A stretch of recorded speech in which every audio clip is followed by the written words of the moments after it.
Hello to all of those listening. My name is Jeff Jackson, and this is my term presentation. This will be a rhetorical and cultural analysis of a chosen piece of media, that being the 2008 feature-length film The Dark Knight. By conducting this analysis, I will demonstrate how The Dark Knight illustrates two of the processes of ideology through the use of theory of signs.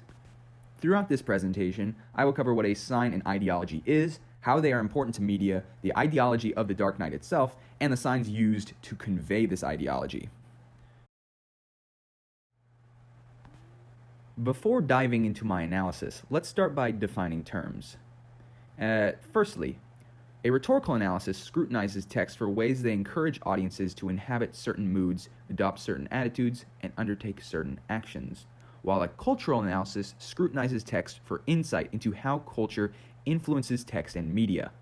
The theory of signs states that a sign is something that invites someone to think of something other than itself, such as the way an image of a person invites one to think of that person, or the way the unique letter combination of DOG invites one to think of a four-legged canine.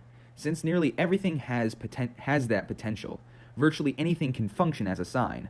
When multiple people agree on what a sign refers to, we say that it has shared meaning. An ideology is a system of ideas that unconsciously shapes and constrains both our beliefs and behaviors. One of the three processes of ideology is mythology. In his book, Mythologies, scholar Roland Barthes outlines a theory of ideological dominance based on the notion of myth. A myth is a sacred story or a type of speech that reaffirms and reproduces ideology in relation to an object. Barthes claims that cultural myths normalize the ideologies of the ruling and socially privileged groups. Let's summarize our chosen piece of media. The Dark Knight, for those who haven't seen it, is one of the most critically acclaimed comic book movies ever created. The titular hero, Batman, faces off against his greatest and most iconic foe, Joker. This movie isn't really about the spectacle seen in most blockbusters today. It's an intense crime drama that explores themes of order versus chaos, the act of killing and the responsibility that lies with it, the loss of a loved one, and the morality of everyday people. The battle between Joker and Batman is very much a battle for the soul of Gotham itself, and it's a commentary on many philosophical issues. This is why I chose to examine it from a cultural, ideological, and mythological perspective. The prevailing ideology of the Dark Knight is ultimately that order will triumph over chaos, no matter what. We see this in all of life. No matter how much chaos is happening, there is an order to things. The government rules bind us to a functioning system of human productivity in which chaos is rooted out and dealt with as much as possible, allowing for most citizens to lead incredibly peaceful lives. Societal rules allow us to navigate the realm of social interactions fluidly without much confusion, and even physics itself binds us to reality with well-defined laws. Order will always triumph over chaos, and that is the leading ideology of this film. Within the mythos of The Dark Knight, the film heavily relies upon one ideological process called doxa, according to a man named Pierre Bourdieu. Doxa represents knowledge, which is beyond question and which each agent tactically accords by the mere fact of acting in accord with social convention. In other words, doxa refers to any constructed aspects of a culture that its members do not really challenge or critically reflect upon. A good synonym for doxa is common sense. The message, the ideology the Dark Knight is based upon is the prevailing notion that lawlessness and terror are innately terrible for humans, an idea that most Americans and people in general will stand behind. Batman is the representation of this doxa, while Joker is the antithesis. Joker represents the antithesis of order, that being chaos. From the moment we meet Joker, he is clearly a representative of anti-order. The theory of signs, which, if you'll remember correctly, a sign is an artifact, text, or image that can get people to think on something other than themselves. The theory of signs will allow us to understand the Joker's design is intended for us to think he is the villain, to think he is the representative of chaos. He is the ideological opposite of the doxa we Americans stand for. His face paint is menacing, his clothes are a mishmash of various colors, his hair is a slimy green, his lips are blood red. His entire look is chaotic, and most importantly, threatening. Batman, while thematic and gimmicky, is all black. According to psychologists, many associate black clothes with seriousness, tenacity, and power. His suit is tactical, practical, and well put together, signifying to us that he is a symbol of order. Many more signs throughout the film support that these two characters represent these concepts. Batman throughout the film struggles with not killing the Joker, and ultimately does not, for the Joker has not been convicted in a court of law. This is shown as a positive trait throughout the movie, supporting the ideology of trusting in the criminal justice system. Remember the quote, Barth claims that cultural myths normalize the ideologies of the ruling and social privileged groups. Those ruling groups in America would simply be those that run the criminal justice system in this case. At a certain point in the film, Joker has backed Batman into a corner, demanding he turn himself in or suffer the deaths of more innocents, and Batman is willing to do so. But one character in the story, Harvey Dent, tells him, "You can't give in." This is indicative of America's policy of never negotiating with terrorists, and is a sign that preaches that by sticking with the hard fight, justice and order will eventually prevail. The biggest sign which supports this ideology of order is the climax of the movie, in which two boats are rigged to blow, and the passengers have the option to save themselves by blowing up the other boat. Joker, the representative of chaos and the inability to trust in the system, wants and expects at least one, if not both boats to blow.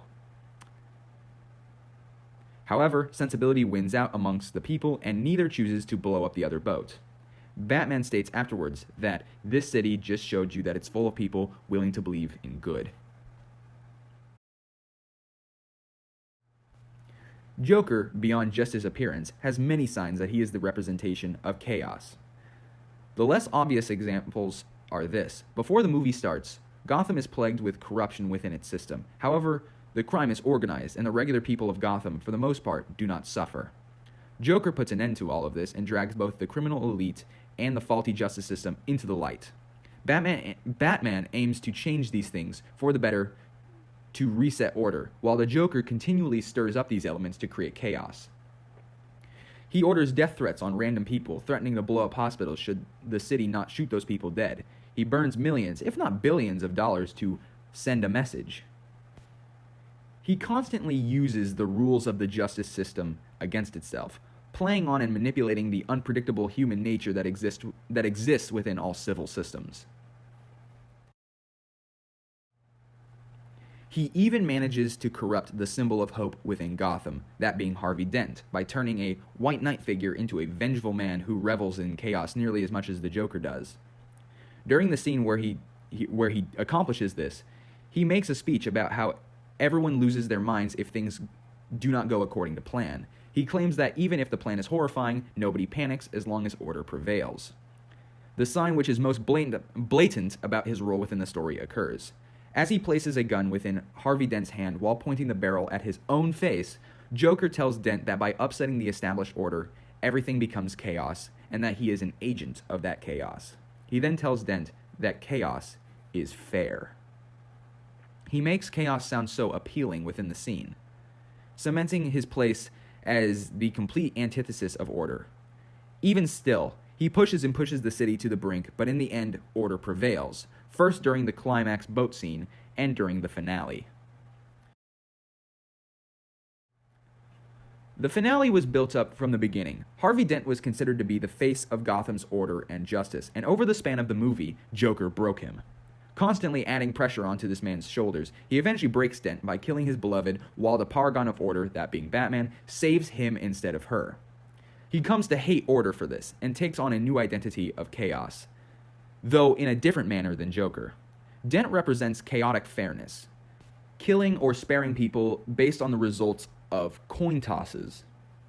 He has devolved into a man half on the side of order, represented by the unburned half of his face, and half on the side of chaos, represented by the monstrous burned half of his face.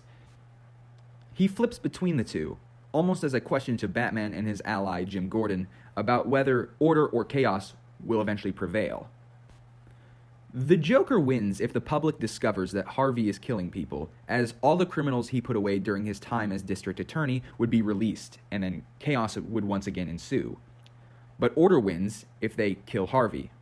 Batman, a representative of Order, breaks his one rule against killing, and kills Harvey to save Jim. One would think the Joker has won, that he has forced Batman to abandon his own moral code. But no. Batman takes the blame for all of Harvey's misdeeds and his murder, allowing him to become a fugitive and a pariah to see order and justice prevail. This is once again treated as a heroic act within the film. I personally think it is as well, signifying that sacrificing yourself to see order and justice prevail is considered heroic and admirable. Not only that, but it shows that order will always find a way to succeed over chaos. Batman, despite being a representative of order, is ultimately a vigilante. Sometime during the film, Dent gave a speech about when the enemies were at their gates, the Romans would suspend democracy and appoint one man to protect the city. Rachel, his beloved, goes on to say that the last person who did that was Caesar and he never gave up his power, to which Dent admits that you either die a hero or you live long enough to see yourself become the villain. This ends up being true of both Harvey Dent in the eyes of the audience and Batman in the eyes of Gotham.